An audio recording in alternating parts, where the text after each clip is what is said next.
Mas tudo isso não passa de sonhos dourados. Digam-me quem primeiro declarou, quem primeiro proclamou que o homem só age mal porque não conhece seus verdadeiros interesses, e que se lhe dessem instrução, se lhe abrissem os olhos para os seus interesses verdadeiros e normais, ele deixaria de agir de modo sórdido, imediatamente se tornaria bom e nobre, porque sendo esclarecido e entendendo suas vantagens reais, veria justamente no bem a sua própria vantagem. E que, como é sabido que nenhum homem é capaz de agir conscientemente contra seus próprios interesses, consequentemente, por necessidade, digamos, ele passaria a fazer o bem. Ó, criancinha pura e inocente! Em primeiro lugar, quando foi que no decorrer de milênios o homem agiu movido apenas pelos próprios interesses?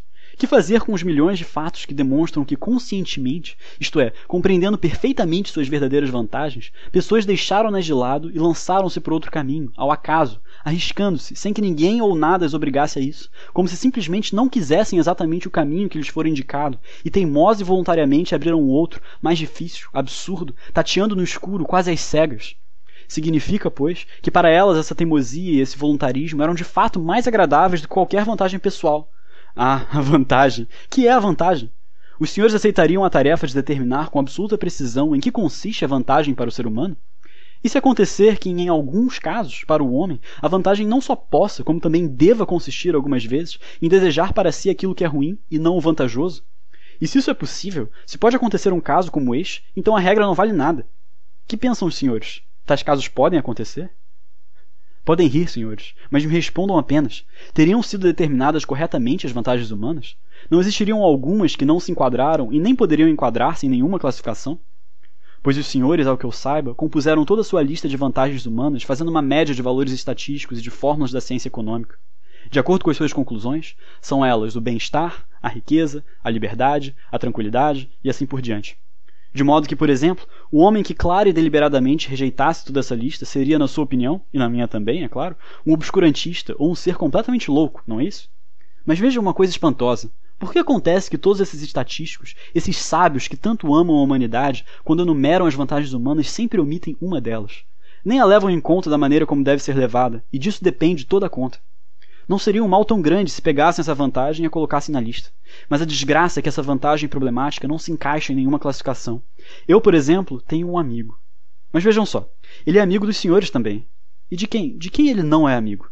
Ao se preparar para realizar uma ação, esse senhor começará por lhes explicar, de maneira clara e pomposa, como precisamente ele deve agir para estar de acordo com as leis da razão e da verdade. Isto não é tudo.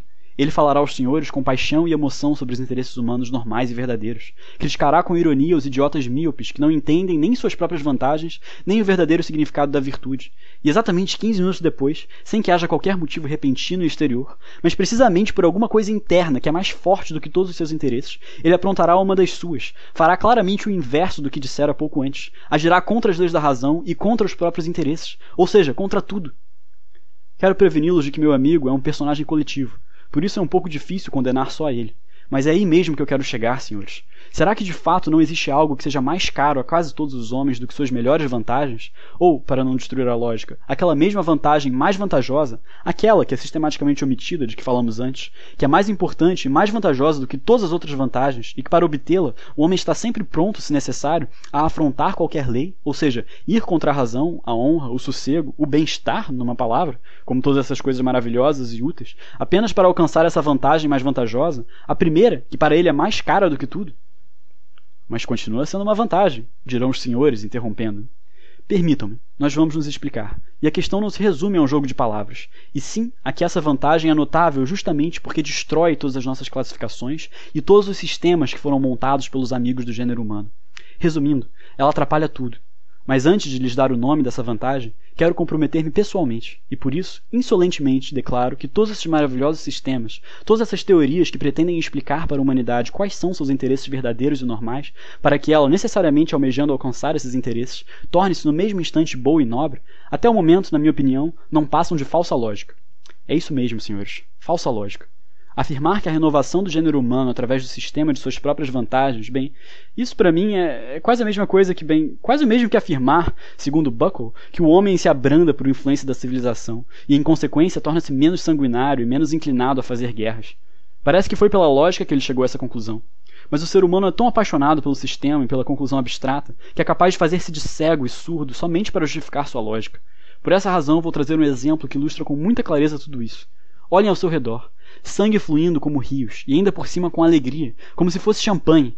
Isto, senhores, é o século XIX, século em que Buckle também viveu. Vejam Napoleão, tanto grande como o atual. Vejam a América do Norte, com sua união perpétua. Finalmente, vejam essa caricatura que é Schleswig-Holstein, em que a civilização nos está abrandando. A civilização desenvolve no homem apenas uma diversidade de sensações, e nada mais. E graças ao desenvolvimento dessas sensações, é bem possível que o homem acabe por descobrir no derramamento de sangue um certo prazer. Isso já aconteceu. Já notaram que os sanguinários mais refinados quase sempre têm sido os cavalheiros mais civilizados, aos pés dos quais não chegam todos os Attilas e Stenkasrasen? E que se eles não chamam muita atenção, como Attila e Stenkasrasen, é justamente porque são muito comuns e frequentes e já nos acostumamos a eles?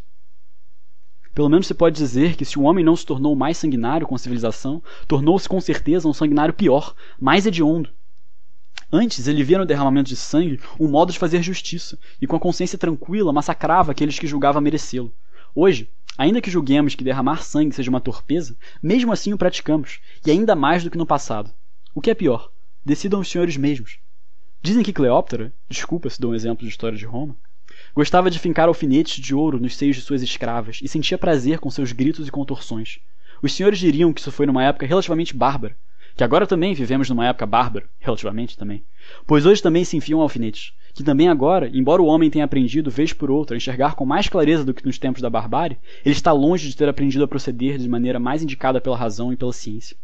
Porém, os senhores estão firmemente convencidos de que ele se acostumará quando alguns hábitos antigos, ruins, tiverem desaparecido completamente, e quando o bom senso e a ciência tiverem reeducado totalmente a natureza humana, direcionando-a para um estado normal. Os senhores estão convencidos de que, então, o homem deixará voluntariamente de errar, e a contragosto, por assim dizer, não irá querer opor sua vontade aos seus interesses normais.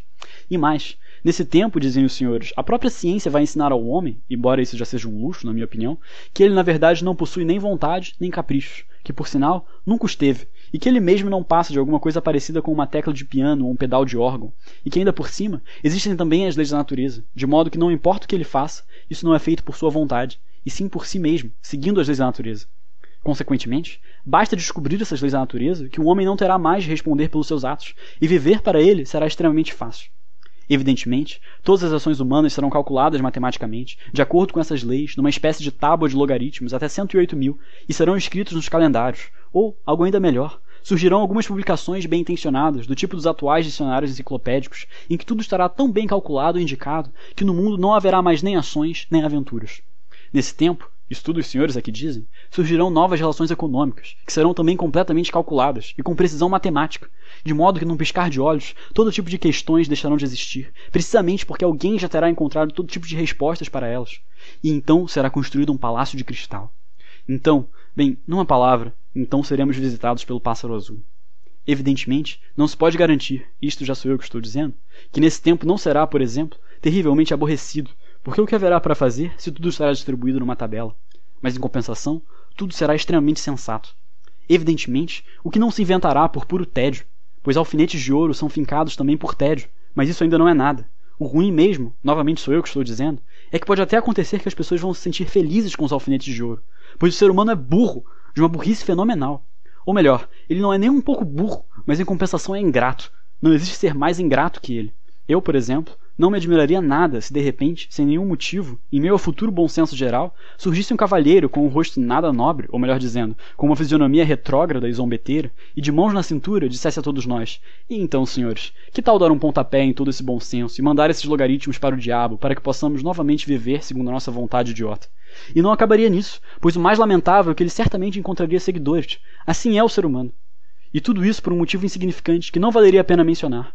Precisamente pelo fato de que o homem, invariavelmente e em todo lugar, quem quer que ele seja, sempre gostou de fazer o que quis, e não como mandam a razão e o interesse próprio. Ele, inclusive, pode querer algo contra seus próprios interesses, e às vezes até deve indubitavelmente querê-lo. Isto já é ideia minha. Sua vontade livre, um capricho seu, mesmo que seja o capricho mais estranho, uma fantasia sua, exacerbada às vezes até a loucura, eis a vantagem que é omitida, a vantagem mais vantajosa, que não se submete a nenhuma classificação e que manda para o diabo constantemente todos os sistemas e teorias. E de onde esses sabichões tiraram que o homem necessita não sei de que vontade normal, virtuosa? De onde partiu essa sua ideia de que o homem precisa ter obrigatoriamente uma vontade sensatamente vantajosa? O que o homem precisa é somente uma vontade independente, custe ela o que custar, e não importa onde possa conduzir. Bom, essa vontade o diabo conhece bem.